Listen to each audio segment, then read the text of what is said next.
This is the Travel and Tourism Show on Star FM. Last week we had on the show Sam Nyawude, a digital travel marketing expert, and he brought in to the conversation what is called Township Tourism. I was interested to learn more about this, so I have invited on the show tonight to help unravel Township Tourism, Garikayi Makuyah. Garikayi, welcome to the show. Thank you very much for having us on the show. Thank you very much, Star FM, for inviting us on tonight's show. Thank you. It's good to have you here. Listeners, thank you for all your views and comments. Please keep them coming and join in on the conversation on our WhatsApp platform 263-734-610-613, or like my Facebook page Mazwi Shamu, or follow me on Twitter at Mazwi Shamu, and let's talk. Garikayi. Yes, Mazwi. Who are you and what is your background in the tourism industry? Okay, ideally my name is Garikayi Makuyah. We run and operate an entity called Red Township Tours. A brief background on myself. I studied sociology and psychology from Africa University. I also did a bit of business development and also a bit of culture and heritage in my short stint in Johannesburg in South Africa. Okay, so how did you get involved in tourism?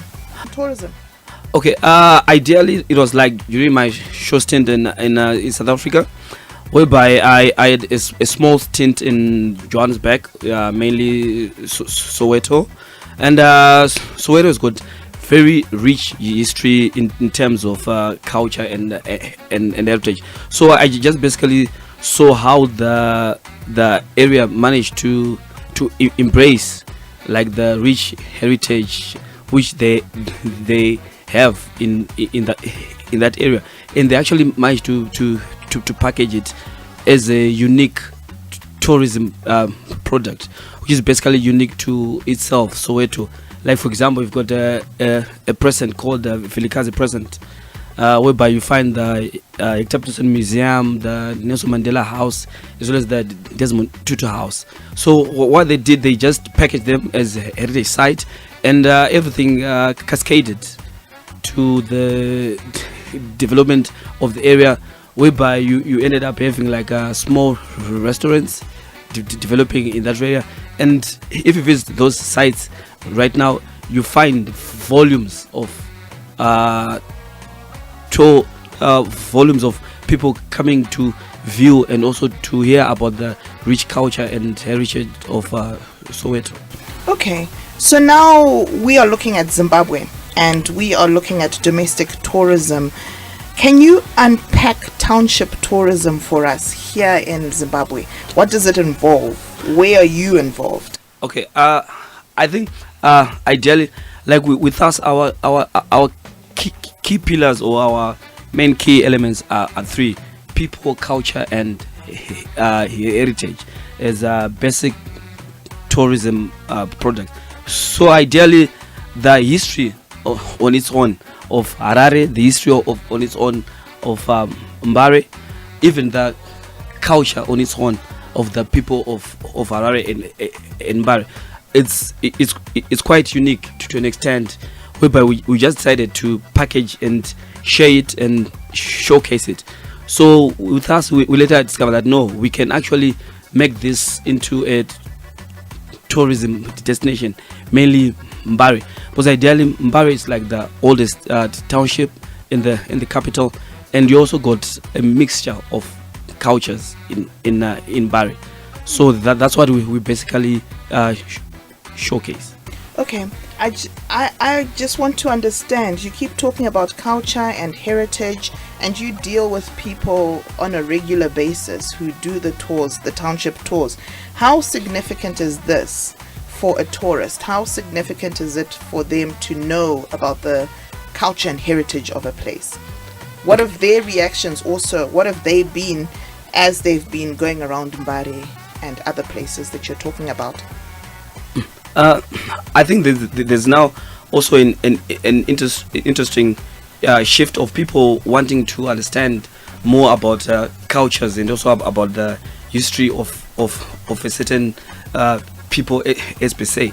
So for one to actually and understand what is it all about an individual from Bari, or what is it about an individual from Harare, you basically need to understand the history of those people. You also need to basically understand the culture of those people to actually understand what is it about them. So with us in Bari, like basically on a historical tip, we always emphasize, Bari is the oldest township, and in terms of culture, it was basically a mix of different cultures. We've got people from Malawi, Mozambique, Zambia, as well as people from all cross cultures of Zimbabwe, making it also a very unique pot of culture. Then in terms of heritage, you've got a lot of sites with a lot of historical significance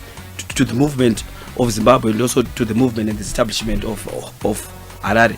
You've got places like the Pioneer Cemetery, which is the oldest cemetery in the capital. You've got the likes of Mbare Msika, Mbare Bus Terminus, Mamsod's Wall, Stoddard Wall, and all these sites, each and every site has got a story to tell about the movement of Mbare as a place, and also the movement of Harare as a place as well. So Star FM has a wide coverage in terms of listenership all over the world, and they would be interested to get a little bit of insight into some of these places that you've mentioned, like the Hall, Stoddard Hall, the bus termini. What can you tell us a bit more about that? Okay, it's far. Okay, ideally, if you look at Mbare, like we always mention, like Mbare is the oldest township, which was established in 1907 as basically a native settlement that was ideally providing labor to the surrounding industries.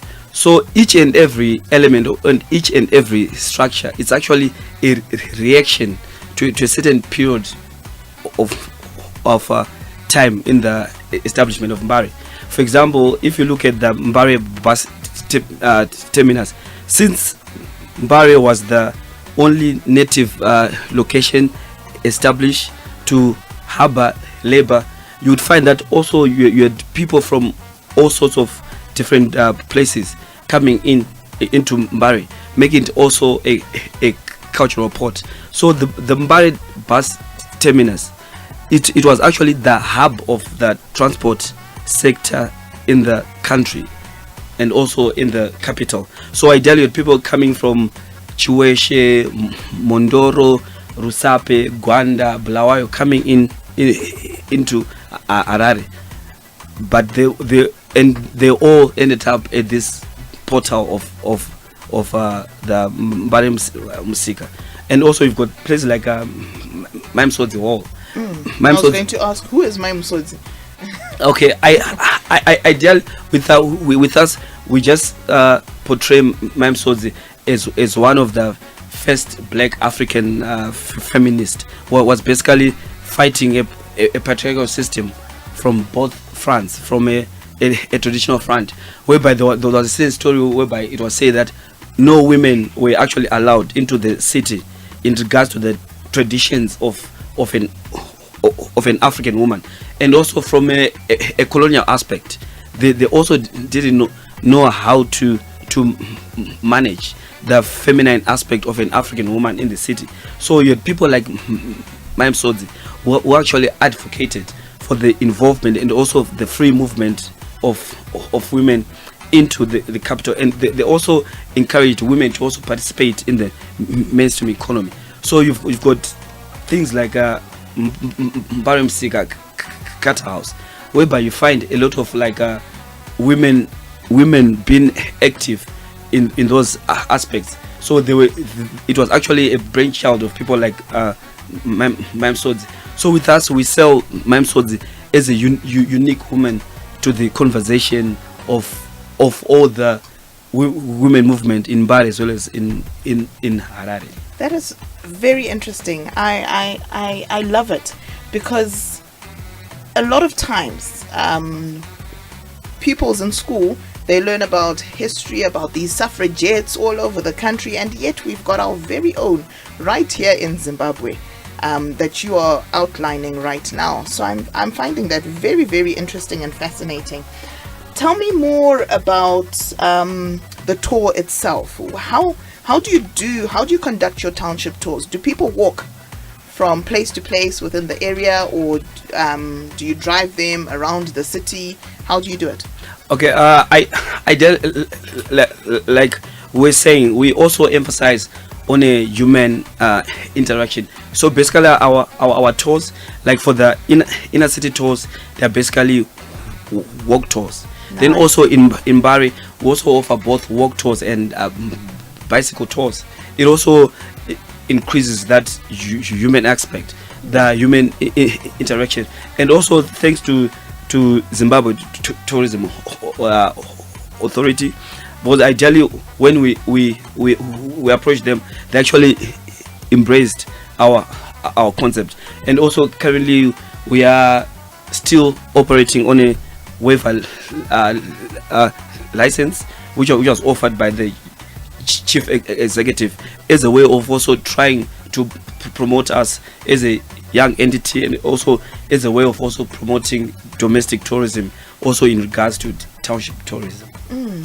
So in tourism, sometimes one of the things that we need to be careful of are these social cultural impacts when you interact with human. Like you're saying, you emphasize human interaction in your tours. Have you had any issues where maybe with the local population, they're thinking, what are these people doing here, and what are they trying to do? Or maybe the tourists themselves feeling uneasy about hearing the history or seeing some of the places. Have you had any experiences like that? Yeah, of course, with several. But ideally, if you see how Mbare is portrayed, even in the media itself, Mbare is seen as a place full of negative energy. So most of our travelers want to say engaging. They're basically what we call risk takers. So there are people like they are also considered about their security. Also on the locals in the beginning, it was also basically about that idea, like these guys, they're coming, they're selling us to the people. But what we've created a win-win situation.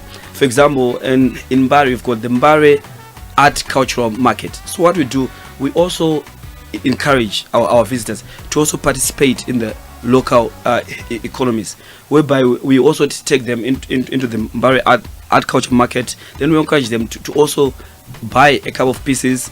We have also created packages, like with also certain mini restaurants in Mbare that we can also take our travelers to for lunch, for a beer, for a bottle of water. So I mean, like slowly the people in the community have actually embraced us, as we have also assisted in also unlocking certain business values which are in Mbare. Oh, that's very interesting. I like that. I'm really enjoying it, because I think that also builds a sense of pride. And in addition to that, like you're saying, you encourage them to participate in the local economies. It's a win-win for everyone, isn't it? True, it is. Yeah. That's nice. Tell us about Africa Unity Square. Okay, ideally, like the current thing coming from the new Minister of Tourism, Ms. Priska Mfumira, that we also need to encourage domestic travel. So with us, we've created also packages that are very educational in that regard. So we cannot say someone has come to Zimbabwe, to Harare, and also not knowing the whole establishment of the capital city. You know, like with us, we offer inner city walk tours, whereby we take people, like we said earlier, to places like Kopi, Robert Mugabe Road, as well as Africa Unity Square. Africa Unity Square has got strong significance to the history of Zimbabwe, both in the colonial era as well as the post-colonial era. But basically, in the colonial era, it resembles the Union Jack at an aerial level. But then after independence, that's where it was renamed to be Africa Unit Square. Okay. Very interesting history. So, tell me, do you have plans to take this to other cities? Or are you just focusing on Harare? Or are there other things going on in other cities? With us, we think since it's like a new product on the market, something we've been developing for some like 2 or 3 years, we want to concentrate and specialize mainly on Mbare and Harare. The moment we win Mbare and Harare, the moment Mbare and Harare it's embraced as an educational tourism product, as a culture heritage product, it will also be easier for other city to also basically copy and paste.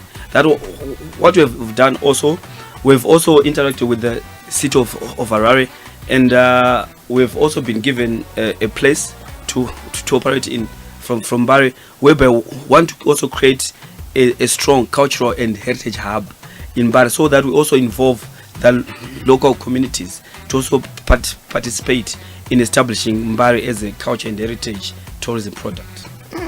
Very interesting. We are Star FM sounding good all the time, and we are speaking to Garikayi Makuyah, who runs Township Tours, and he's talking all about Township Tourism and the tours that are in place in Harare.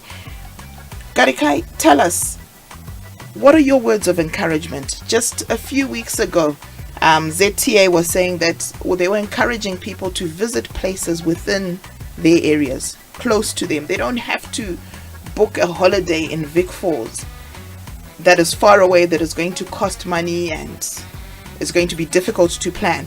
What are your words of encouragement that you can tell listeners right now? Yeah, I think basically like the time is now, like with the new dispensation. I think the time is now for every Zimbabwean, for every Hararian, for everyone in Bulawayo, Gweru, Gwanda, to basically embrace the cultural and heritage aspects, which are basically a stone throw away from you. And I think it's also critical for certain also institutes to also come on board and support in packaging, mainly local authorities, to kind of like establish basic small information hubs in regards to certain sites and areas which are in close proximity to themselves. Like with us here in Mbare in Harare, we are also currently lobbying with the city of Harare so that we can create touristic information centers whereby we can give people information about certain cultural heritage sites which are within the proximity of Harare. Because we are saying there's no need for someone to plan maybe to travel all the way to Nyadzonya to hear about the liberation struggle of Zimbabwe. You also got Heroes Acre here, so why not package those tours? And I also think it's critical for the Zimbabwe Tourism Authority as well as the Ministry of Tourism to also lobby with the Ministry of Education so that they actually encourage schools to, instead of a school in Harare to want to travel to Victoria Falls, like we're saying, or Great Zimbabwe, they must first interact with the local tourism, cultural heritage facilities which are in their close proximity. Then that way it can be easy for people in the country to embrace all the necessary tourism facilities in the country. That's excellent. You couldn't have said it better. That is Garikayi Makuyah. And link up with us and join the conversation on our WhatsApp platform 263-734-610-613, or like my Facebook page Mazwi Shamu, or follow me on Twitter at Mazwi Shamu. Garikayi, thank you so much for coming to the show. There's been so much that you shared, and this we're obviously going to be calling you back because we have just hit the tip of the iceberg, I think. So it's been very good having you, and hopefully we'll see you again soon. Thank you very much, Mazwi, for having us on the show, and also would like to also thank the Zimbabwe Tourism Authority for also facilitating such interesting strategic partnerships so that we can take Zimbabwe's tourism industry to a different level.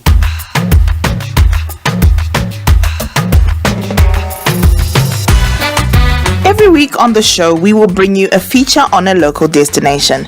Tonight, we mentioned Mbare as we were discussing township tourism. Mbare is a high-density suburb in the south of Harare. Did you know that Mbare was the first high-density township established in 1907? At that time, it was located near the city cemetery, sewage works, and abattoir. It was originally called Harare Township, a name later on used for the entire capital city itself, Harare, as we know it today. So the meaning behind it is Havarari, they never sleep.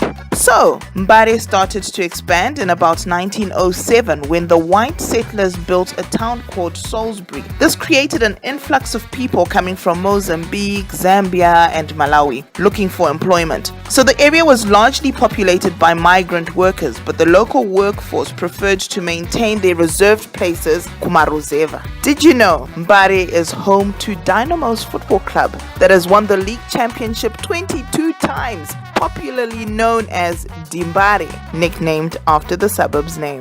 Mbare is also home to popular and legendary singer Thomas Mafumo, Mukadota, Killer T, Soldier Love, and Sir Callas. In terms of wealth and money issues, people tend to look down on Mbare as it is a high-density suburb. But it is believed that Mbare's economy runs into millions of dollars that are exchanged in the vegetable market, Mbare Msika. This is where most households and vendors buy fruits and vegetables for home use and for commercial purposes, respectively. In addition, there's the Mpedzanamo market. Loosely translated, Mpedzanamo means end poverty. Here, one can buy cheap clothes for as little as $1 for two. All these activities bring in money to the suburb. In fact, it is said an estimated 5,000 people are said to visit Mpedzanamo daily. Popular names for this market are also Kotamai Boutique and Pedgaz. We are not done yet. Mbare, just a township, has its own industrial area. Siaso in the Magaba area is somewhat the industrial hub of Mbare. The industry is made up of many indigenous traders and manufacturers of various products. It is where all sorts of products are manufactured and sold. Building material, car parts, farming equipment, household goods, timber, whatever you want and need, you'll find it there. The area is usually packed by customers who will be buying the seemingly affordable products of various types. The area has grown to be one of the biggest informal markets in Zimbabwe, where customers are presented with a wide range of locally produced goods. What I have talked about tonight is just the tip of the iceberg, and more features, monuments, and attractions from Mbare will be featured in upcoming episodes. So tune in and join me once again on the Travel and Tourism Show next week, here on Star FM, sounding good all the time, and let's explore more of our local area together. Till next time, happy traveling.